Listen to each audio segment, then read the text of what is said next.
On top of the world. ¿Cómo te sientes, Roque? ¿Te gusta la naturaleza?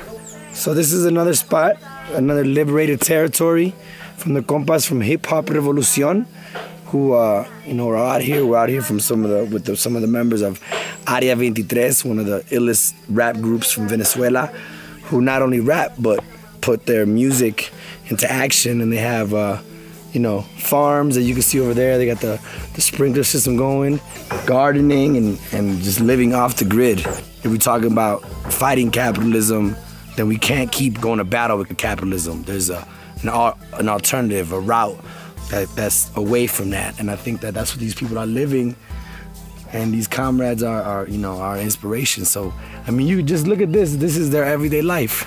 You know what I'm saying? Like, it's crazy. I'm adjusting to it coming from the South Bronx, from Chicago, from the city life. It's definitely an adjustment, And it's beautiful to be able to bring my son out here to start experiencing this, from the beginning, because we never really had that chance.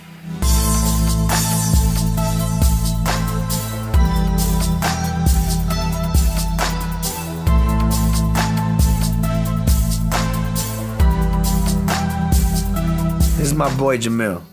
We went to high school together, you know what I'm saying? And the way life is, but we wasn't just in the same school. Right. We were in the same crew, GFX, together, you know what I mean? Breakdancing on the 4th floor. Yeah. Just the way that life is, we reconnected paths, you know what I'm saying? But on some life shit, you know what I mean? Like in Venezuela. Yeah. And I get you, just tell us how you ended up over here, because to me, to me it's crazy. The United States gave me an experience, during my childhood, that you see the full-fledged capitalism and when you grow up through it. So when you come to a country like Venezuela, because of my pops, he's Venezuelan, and I come through in a moment where he passes away, and Chavez is like going through the coup d'etat attempt in 2002, April 11th. I came in that transition into Venezuela without knowing any political history, and just seeing this happening in my eyes, in my face. Se cerraron y me protegieron, y luego me rescataron en la isla los paracaidistas con los helicópteros. Yo soy líder paracaidista y allá fueron mis paracaidistas y me trajeron otra vez al palacio. April 14th, 2002. It was like overnight from the 13th to the 14th. They brought him back in a helicopter into Miraflores. And that's when I met him. When he was on TV, he was surprised he was back in his presidential seat, because that whole situation was meant for him, to be taken out. And I guess the speech he gave and the seriousness behind, his political intentions. So that's what made me want to stay after my father died. By 2006, I met up with a colectivo, a collective called Hip Hop Revolucion. El colectivo Hip Hop Revolución. Obreros de infartos muertos en un gallinero. Es sencilla la ecuación de la actual norma. La serenidad aporta para el... Hip Hop Revolution, in my point of view, is what I was always searching for when we were doing hip hop in Chicago. Some kind of crew or combo, how they call it out here, who was trying to generate some political actions through hip hop. Chavez, he lays down all the foundations, so all this can happen and many more other things. And once you see that, you can start building collectively. I wasn't there at the moment when Hip Hop Revolution actually started. That was a summit in Cuba, I think, if I'm not wrong, 2003, 2004, where political social activist rappers from different countries were invited to Cuba, to that summit. So that whole idea of Hip Hop Revolution, it was born there. But being that Venezuela was living through a political process where it could be like the epicenter of the whole Hip Hop Revolution Latin American movement, Based on that, we would do our international hip hop summits here en Caracas. 120 artistas pasaron a lo largo de sus 3 escenarios, organizados en 35 agrupaciones nacionales, con la proyección internacional de 3 grupos, provenientes de Argentina, Chile y Estados Unidos, con los que se generaron debates. We were trying to get most of the conscious kids that were spitting rap up on the stage. Not too much politics behind it, but we're trying to get conscious on that level and trying to get kids on the stage. They're conscious and international friends now that, we're doing political work in their communities and bringing them on so that like the Venezuelan kids can see. So the summit was like forums or workshops, cine, like watching documentaries, like just, un compartir con la gente, more or less than just the stage. Like this is the Bolivarian government giving us money to do these shows, you know what I'm saying, to do these festivals. So we thought of a plan about doing some schools. Epa tú. Epa, epa, epa tú, para todos los panas, Escuela Popular de Tradiciones Urbanas. Epa, epa, epa tú. School of Production for Urban Arts and Traditions.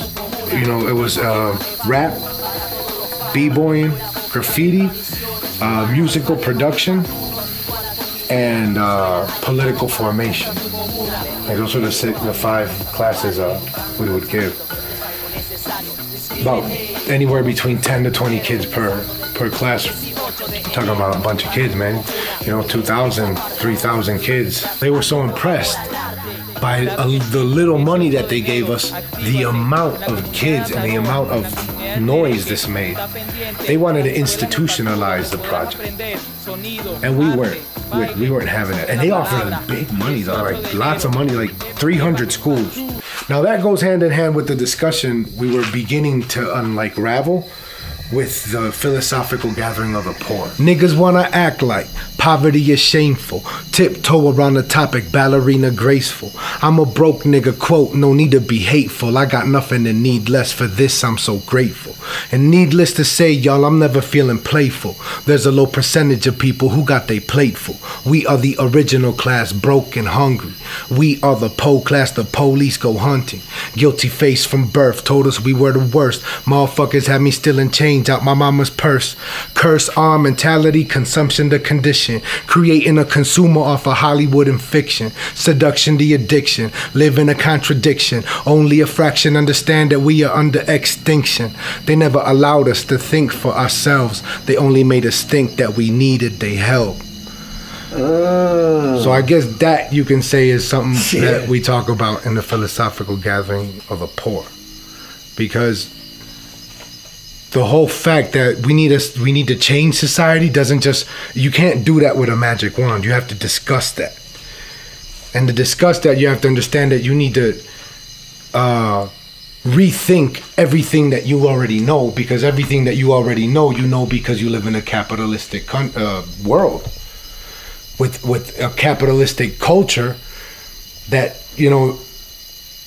everyone has. This ain't a political party, it's the philosophical gathering of the poor. It's people speaking with people about how to become people.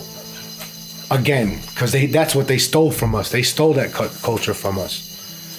You know what I'm saying? Like when I talk about I'm talking about the owners of the world stole that from us. Rockefeller, Rothschild, Bill Gates, owners that own shit, that need mad slaves so they can make money every day.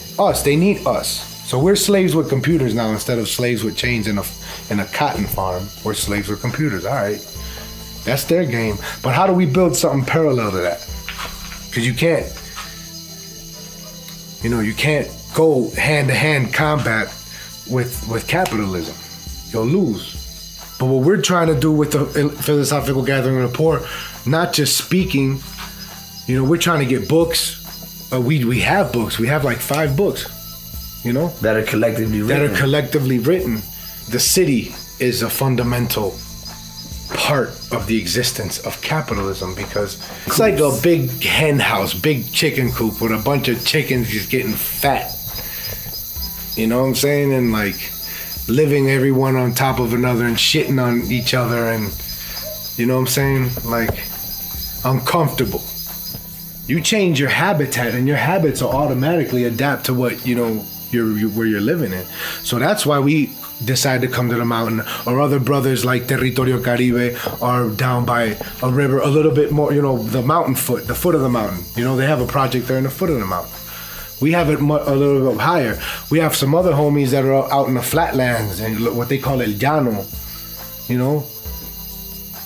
So that's what, the philosophical gathering of the poor isn't just one place or one group of people. It's an idea. It's an idea that we're trying to construct and develop and just grow on without living off of it or buy it, or, you know what I'm saying? Like, when I mean living off of it, like make money off of it. Like, you don't corrupt this shit, you know what I'm saying? Like, don't even try it, you know? You're trying to, if you do, you're like, it's just some trader shit, you know what I'm saying? Because we've understood that we can't betray our class, you know what I'm saying? Like, we shouldn't betray our class.